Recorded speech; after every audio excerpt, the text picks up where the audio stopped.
Hello everyone. Today's video is all about sales. I had some really good conversations with friends and colleagues over the last week, and we were talking about building programs. We were talking about helping people, getting them on a journey, and really building long-term, like not only customers but long-term like relationships with people, so you can build communities, you can support people long-term, not just one-off, right?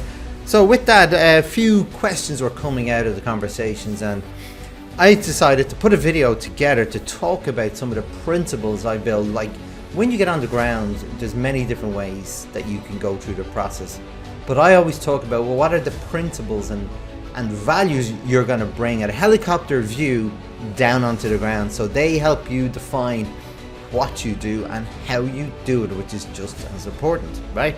And by the way, these three principles that I want to share today, they can be used for ethical reasons and unethical. Please be ethical. Like, there's lots of ways to sell, but the best way to sell, and I've proven this myself, like, you'll always get repeat business when it's ethical. You'll never get repeat business when people find out that you're just selling them a story to get a sale. They'll find out people are smart. So it makes good sense to be ethical. So please be ethical. So principle number one, I talk about selling emotions and logic, right?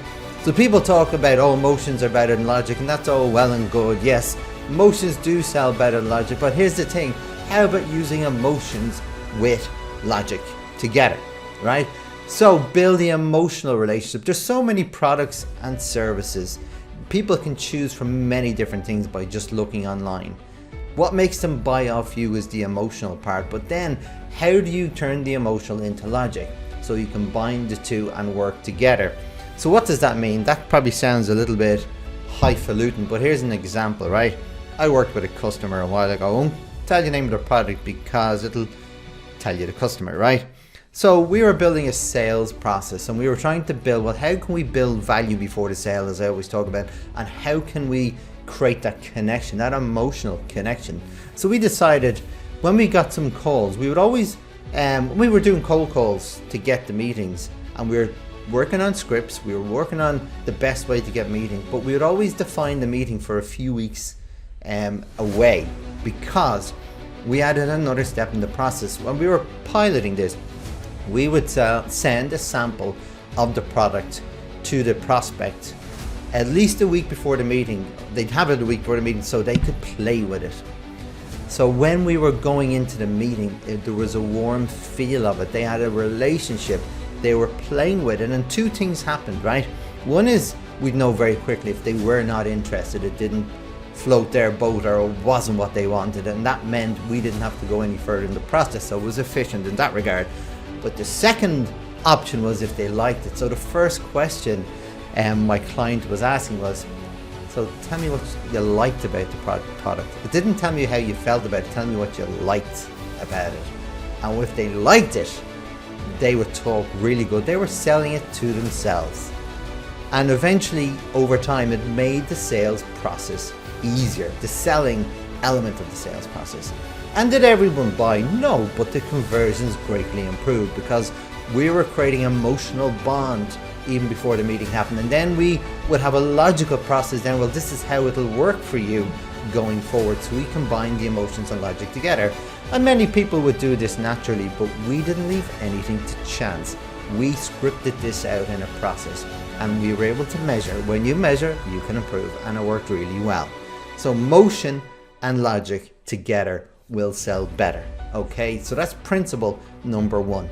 Number two, we talk about how do you get somebody out of something as opposed to get them in. Okay, what does that mean? So how do you get them out of a problem? So how do you get someone out of a problem? And then we talk about how do you get them in something. So again, so people will buy pain before they buy something that will get them to the next level. So they'll buy pain before value. But again, I always look at, well, how can you combine the two? How can you make sure it's part of a journey? Sell the initial pain that will then leapfrog them to achieve something, a goal, whether it's a professional service or you're working one-on-one with customers. Whether you're selling them a gym program. So the gym program will have an end goal, so they'll either maybe be able to do some sprint sessions, or like a couch to 5, 10, 15 marathon maybe. But what are the pain points you're gonna get them over on the journey to that in the end? Combine the two, because again, I talk about repeat sales. It's not just about getting that first sale, it's the journey. Solve the first pain point, learn the next pain point, and build that journey to get to an end point, which is a great strategy, vision, or big goal. Sell them together. Sell the pain point and relate it to the value further down the road. Not just separately. Yes, you can do pain point, sell better, but how do you combine the two to make it better and again help increase those conversions? And it works. So, and the final one, right? The final one is sell stories. Okay, so yes, you can sell all the above, no problem. And again, products, features, benefits. People can go online. Your goal as a salesperson is not to sell features and benefits. People have that information to them available. It's again building that emotion, building the story behind, and again solving the pain points and getting to that end goal. Sell the story. And there's different ways you can build stories. So my story, for example, when I talk about how I can solve pain points, and my tagline is I give businesses back their time. And then by giving them the time, then I increase capacity in their business, and then we fill that capacity with new business. And by doing that, we're achieving an end goal that we're scaling the business without scaling their costs. So that's how I combine the two when it comes to the story. People ask me, well, how do you do? And there's a way that you can manage the conversation so you get what you want across, so you ensure they have the information that they need to make an educated decision. Okay, so part of my script when I'm talking to people, I tell them my origin story.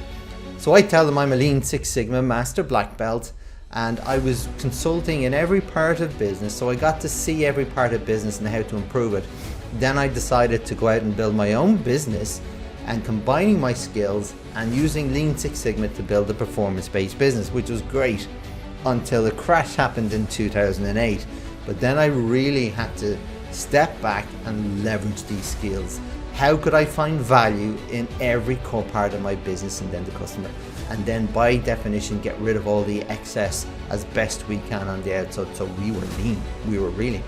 And that worked. We were able to turn that business around. Then I sold my part of that business because I had a passion then, because I knew there was a way to help companies in good times and bad. And that's what I went on a journey to help companies achieve their true potential and their future state, my business name. And this is what I do. That is my story that I talk about why I can do what I do. Not only why I can do what I do it, or why I can do it, but also the passion behind why I do it. So it's not, I'm telling my emotion to them as well. And I build bonds. And it's not just about using these three principles in isolation, it's using them together. It's about building the story all the way, using them to complement each other as you give your sales pitch, or you're helping them make a buying decision. I hope this makes sense. I hope you can apply these three, and I'd love to know if you do this already, and if you do, please let me know how you do it and how it works for you. Have a great day, and I'll talk to you soon.